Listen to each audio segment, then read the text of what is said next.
各位观众朋友们，大家好，欢迎收看 JxJ 论坛，由我 Jimmy 马健，有我们的好朋友 Jim Noteware 为我们一起讨论这个礼拜的时事。Jim, long time, or it feels like a long time. Here we are, back from the holidays, everything else, and my first message about the new year is the pace of everything is picking up. Yes, sir. And demand for activity is up, but the ability for people to respond, otherwise known as the supply chain, and it's not just goods coming into stores, it's professional services, it's everything else. It's just very difficult. There's too much chaos going on. You're right. It's very difficult. It's very difficult to get things done now. And a lot of people are trying. It's one of my friends says, never have I worked so hard to accomplish so little. The facade of this economy, first of all, the stock market has finally rebounded as I predicted, have regressed, which we knew it would, the volatility. But building supplies, you're in real estate, it keeps going up. We have no control and no prediction. We can't even do performance or price anything because we don't know what raw materials will be a week or a month from now. I have reports of friends going to grocery stores with their empty shelves, what I've seen myself. So this supply chain issue, pandemic, the threat of war, and the fact that we are in the most high usage month when it comes to power consumption here in Texas.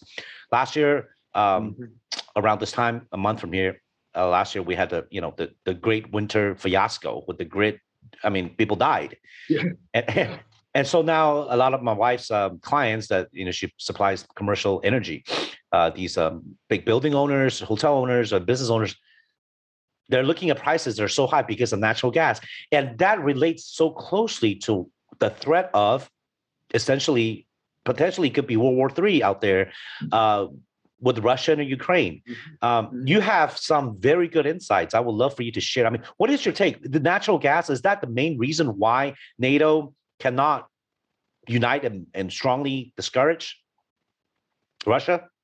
Well, I think look, I've always been a fan of NATO. I think it makes perfect sense strategically, but I've been dismayed about the infighting and the lack of will in NATO, particularly the big countries in Western Europe. I have great respect for the courage of the little countries in Eastern Europe. The new members, of course, they are motivated because they know what it's like to live under Russian or Soviet occupation. And they see that coming now, particularly Estonia. I was in Estonia a couple of years ago. Oh, you have? Yeah, what a wonderful, vibrant country it is. But I don't know how much of natural gas is a cause of what Mr. Putin is trying to do. I don't think anybody other than him knows what he wants to accomplish or how he wants to play his chess game. Certainly US and European diplomats don't seem to know. Many people think he's bluffing because he doesn't, even at 100,000 troops, it's not enough to sustain an invasion. And even if he did try to take over Ukraine, there's not much to take, but it would be extremely costly in lives and money, and it may not survive. I'm just glad I don't have to be on the front lines and do this. But what I'm dismayed about is an effect of what this is, this activity is on natural gas. And it just shows how Western Europe, and for that matter, the United States, is totally ill-equipped to deal with this. And even under steady state conditions, should have been doing a whole lot more. Let me give you an example. The Germans, ostensibly, either directly or through NATO, their presence in NATO, are very reluctant to engage in any kind of hostilities with Russia. And the rationale offered is they need to buy the gas. Well, we've known that for a long time. And that was the rationale for the Russian company Gazprom to build the Nord Stream 2. And that's part of the reason that Mr. Trump opposed it. And when Mr. Biden was inaugurated, he said, okay, let it come. Okay, so it makes the Germans happy. But the part that I can't figure out is twofold. Number one, there is a major risk that Russia can exert a lot of power over Germany simply by turning it off. And yes, it would hurt his revenues, no question. But right now, his revenues are in good shape because his oil sales, which are much larger, both in volume and in margin than gas, are doing quite well. So from a financial standpoint, he's actually doing reasonably well. He could use natural gas as a power tool. But the other thing is the United States has such an opportunity here, particularly Texas. Here's what I mean by that. Texas has virtually an infinite supply of natural gas. We actually flare it at the wellhead. Wasted. And it's wasted because there's not an economic incentive to get it to the port to move it offshore. And there are environmental barriers to creating more pipelines. Texas, like Ukraine, is full of pipelines, oil and natural gas pipelines all over the place. And it's getting harder and harder to get permits to build them. But one of the things that we're finding is there are 3 natural gas export terminals along the Texas Gulf Coast: Lafayette, Louisiana, Freeport, Texas, and Corpus Christi, Texas. And I know quite a little bit about the Freeport one because it's next to a project I'm involved in. And the United States should be doing everything it possibly can to export LNG, primarily to Eastern Europe, but also to other Asian countries. China, if it wants to buy it, certainly Japan. Every East Asian country needs natural gas. But why should we be doing that?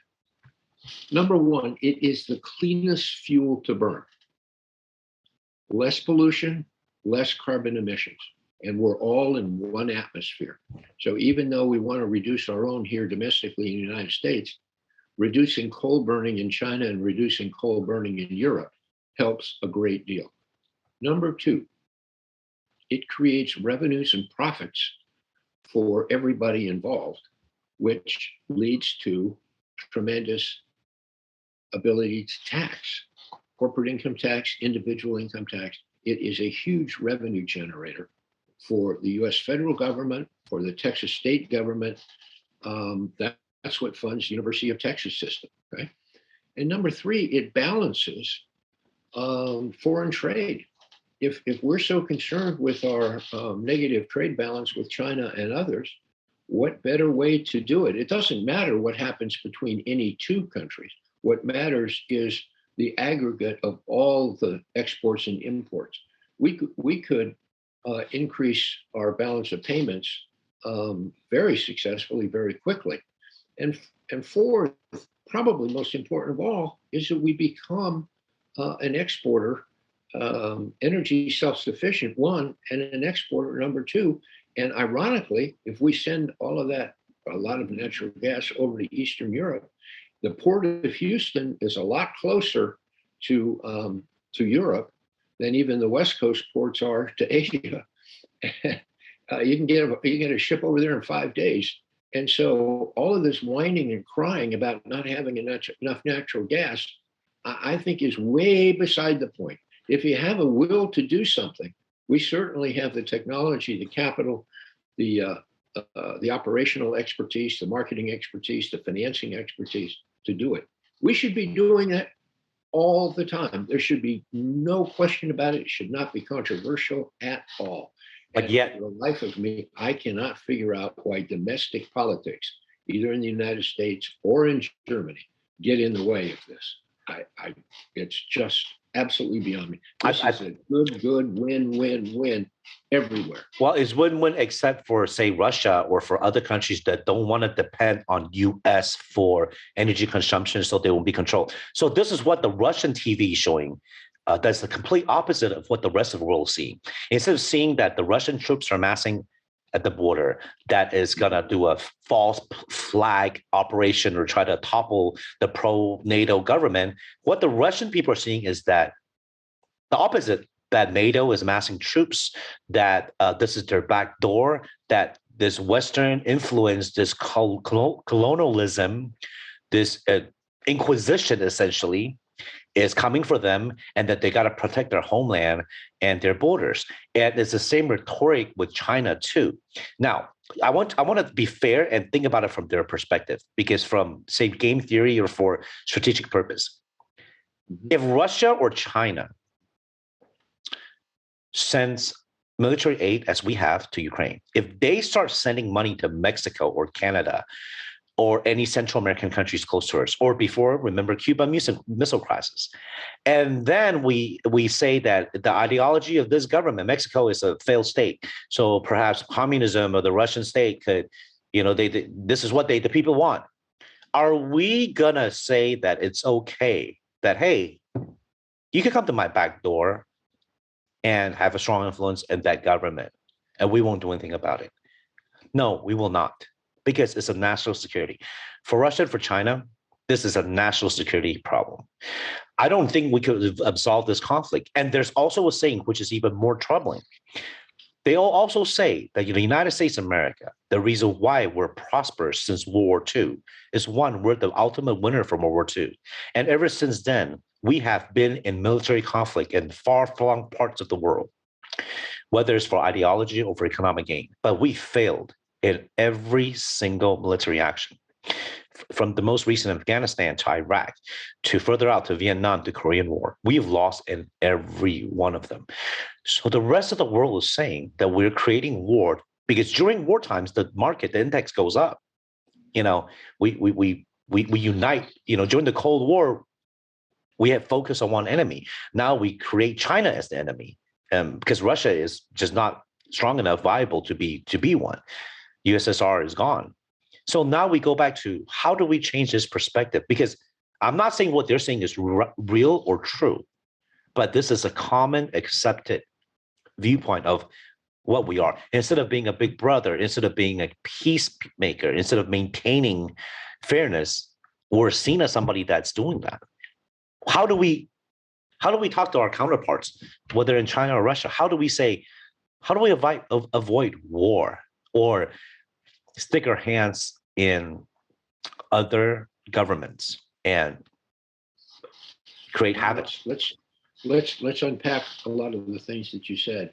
Yeah. First of all, I don't understand why the United States has to take, if everybody in Western Europe is concerned to one degree or another about the game that Mr. Putin and Russia are playing, I don't understand why the United States has to come all the way across the Atlantic Ocean and all the way across Europe to take the lead in dealing with Mr. Putin. Where are the Germans? Where are the French? They're doing a little bit, but precious little. I just don't understand why they don't care anymore. Maybe they have forgotten the lessons of World War II. Putin's actions now look very similar to me about Hitler's actions in 1937, when Neville Chamberlain went to Austria and basically gave up to appease the crocodile, as Winston Churchill said. Well, there's no way we should be doing that. But why do we have to care more than the people who are immediately at risk? I know some people who are of Ukrainian heritage. I've met them. They're wonderful people, but they're here. Many of the people in Ukraine are Russian, particularly on the eastern side. I think what Putin is really trying to do is overcome the humiliation that he thinks the Soviet Union and particularly Russia suffered when it fell in 1989, 1990. And I think he wants to do what he can to restore his perception of the former glory. I think he's taken the initiative here. I don't see NATO as taking any initiative. And for him to create these false arguments, he's just setting it up to fail so that he can do whatever the hell he wants. We have to be ready. Somebody's got to decide what it's worth to them. I don't think the U.S. should go to war. Absolutely not. We don't have a dog in that fight. But do we have a choice? Sure. NATO won't do it. Well, then what's wrong with NATO? I mean, if they don't care, They're the ones on the front line. Our president is being perceived as very weak and very flip-floppy. Well, he is, but he's also compromised at every step. His son Hunter was paid off by the Ukrainian government. Irony of ironies. Did we ever prove that? I'm not questioning you. I'm asking you, is that ever proven? I think it's overwhelmingly. Overwhelmingly proved. I don't think there's a doubt whatsoever. Certainly not in my mind. And Joe Biden said, fire the guy, fire the prosecutor. If you don't fire him by the time I leave, then you're not getting your foreign aid. And he said, son of a bitch, they fired him. Okay, that during the Obama administration. Okay, we've all heard that story. And back to your point, I think the United States has made mistake after mistake after mistake in the last 20 years on these foreign wars. Never, ever should have been involved. If we wanted to go into Afghanistan after 9/11 and find Osama bin Laden and take out the havens that created some of the terrorism, fine, bomb the shit out of them until they go away and then come home. I've told you before my theory of what Colin Powell always said. Number one, you got to have a clear and present danger. Number two, you got to have overwhelming public support. Number three, you have to have overwhelming force. And number four, you have to have a clear exit. We've done none of those things. None of it. Yeah. And when I see these reports every day about the disaster, the human disaster in Afghanistan, we created that disaster. We totally upended their economy, made them 100% dependent upon American transfer payments, whether it was military or nation building with girls' schools or whatever, all of which may have had wonderful objectives in U.S. eyes, but it meant nothing to the overwhelming majority. Jim, you bring it up disgusts me, because as a student of economics, of a finance person, the amount of waste that we've done in Afghanistan, the amount of money that we could have spent on infrastructure or to improve poverty or racial division. People think that we create war to generate profit. The profit of very few, the contractors and these arms dealers. But the bureaucracy, the money that was stolen and lost, it is. I cannot believe that. I have friends that's on the ground. Look, I have many friends in Houston that benefited from these wars in the last 20 years. Since they graduated college around my age, graduated college then 20 years ago, they were in Dubai, Abu Dhabi, Iraq, Afghanistan. They made so much, but the fact is what they see on the ground, this is not this is the United States of America. It's not supposed to, they're still disenfranchised, where they're like, there's no way, it doesn't even make any sense, it doesn't even matter. The money is being made by the people on both sides. Now, we go back to this imperialism. You say we don't need to go. So I'm just giving you a different counterpoint. Right. Our same attitude was the same in World War II. We didn't, just like the Western European nations, they allowed the Nazis to do whatever they want. Same thing now, we're appeasing Putin and in China. Okay.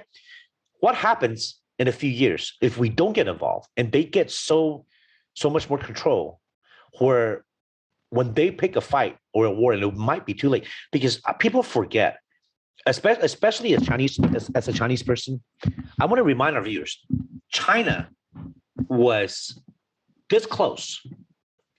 The race was being terminated. There was a very close to not being Chinese people in the world. And now it's the largest country with the most population. But Japanese took over the majority control of all of Asia, including China. There was only a few provinces left until Japan made the tactical era of attacking Pearl Harbor, and we went in and saved the world. But it was that close. And the Nazis were that close to finishing off Russia and controlling all of the European continent before we got in. And then they opened two fronts. So people forget history. So do we preemptive strike and ignore the calls and say that we are interfering and we're being the world police and big brother? Or do we go back and say, hey, we have to learn from history? And there's one thing we agree on, is that what Putin is doing, they're a totalitarian country. There's no freedom, and I mean literally, it's nationalistic. What China doing is the same thing. Do we really want to create? Because our influence has always been in our soft power, our culture, our music, Coca-Cola, McDonald's. Is that still valid? I mean, do we?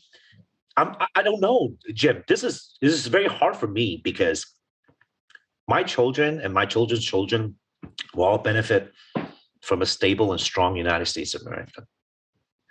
But the fact we're all competing for the same resources, China, us, Russia, I mean, there's only this much of limited resources.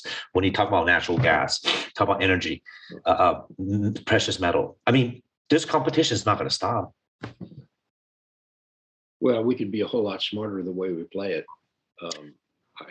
I think we wasted so much in Afghanistan and Iraq and some of the other places that we've been. It's not even worth talking about, and we screwed things up so terribly. President Eisenhower warned. He said, war is good business. We must warn ourselves against the military-industrial complex. And he was a career general. He was the most victorious general in World War II. If anybody knew that system, he did.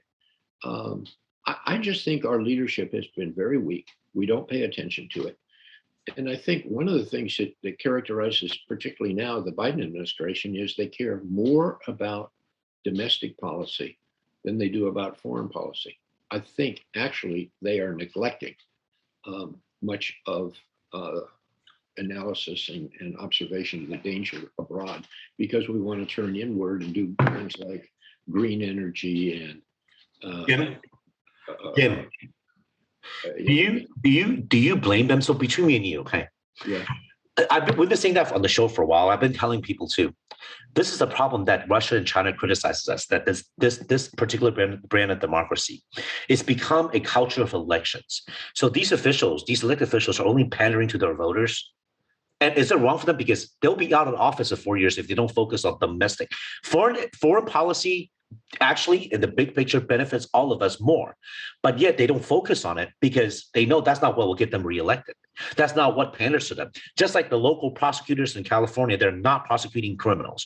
Just like how is rampant because they know that if they do something that benefits the majority of the people, they will not be reelected. They might as well just go extreme. This is a problem. I mean, these countries are using it against us. This is official where Putin ridicules and calls exactly what he said. Oh, United States won't do anything. They have enough domestic issues. Look at their racial problem. Look at their income inequality. I think a good leader can walk and chew gum at the same time. I mean, a good leader should, yes. Yeah, absolutely should. That we can agree what we have is not up to par. I can say that. It is not just not there. Look, there are many, many, many talented people that would be willing to take a significant leadership role in federal government on either major domestic issues or major foreign issues if they thought it would be worthwhile. And if there were the leadership structure to put them all in place and put them to work. I would appoint you Secretary of State or create a new office to control the national budget, not for Congress as a congressional budget office, but I will create a national one for you to change this. I really hope somebody could do it, but they won't. We know it's not going to happen. And Jim, I don't want to bring this up, but I have this in my mind for the past few days. And why is it that we feel the need to guarantee a certain race to be on the Supreme Court? Or gender? Isn't that against gender equality and racial equality? It's also against the law. But why is it? After the civil rights demonstrations in the late 60s, the federal government under Lyndon Johnson created all kinds of new laws, and it is illegal to discriminate on the basis of race and gender and religious preference. You can't do that. We're not the right gender nor race to discuss this. I hope you understand that. But I have to say, it's confusing to me as to how is this. And secondly is, I have many friends that are conservatives and they're spreading the fear that our vice president, Ms. Harris, will be nominated. And for the White House to have to come out and strongly refute that shows how quickly this administration have fell down. I mean, a year, not barely a year, a little over a year, and it's gone to. I mean, good Lord. How did it? I have a real simple scenario. Mhm. I'm not wishing necessarily that this happens because it would be a massive crisis. Okay. But I think the probability increases every day. The Republicans take control of the House. Yes, we know that. And they take control of the Senate. Republicans will take over the Senate. Yes, I believe they will. Yes, they will. It won't be as strong a majority. I think there's going to be huge wins in the House, and there will be some wins in the Senate. Maybe 52-48 for the Senate, and the Republicans probably pick up 50, 60 seats in the House. Here's what happens. Republicans in the House impeach the president, and the Senate convicts him. He's gone. Oh. Harris comes in. What? And guess what? They'll impeach her and convict her too. They're breaking the law. There are tremendous grounds for impeaching both of them. But meanwhile, the third in line is the Speaker of the House. When the Republicans take over the House, it won't be Nancy Pelosi anymore. It will be likely, and I'm no fan of this guy, Kevin McCarthy. This is very, very strong. Wow, I have not heard this, and that's I need to digest. I'm not hearing people say it, but it is perfectly rational, and you extrapolate the discontent that we've experienced in the last year for another year, because I don't see Mr. Biden and Ms. Harris turning things around at all. Sir, when they're in a hole, quit digging. They are aggressively digging. Sir. And I don't understand. And I think people are going to get fed up. Look what's happening at the border. Jim. I mean, why do we want to defend the Ukrainian border with Russia when we can't even defend our Texas border? That's why I'm not disagreeing with you. I have not been justifying anything. But my point is that by the way, the argument that Putin says, oh, you got all these guys coming to Europe and putting things. What if we went to your hemisphere? Well, guess what? They have. What do you think Cuba is? What do you think Venezuela is? What do you think's going on in Central America right now? I can tell you one thing, okay, Jim? Yeah.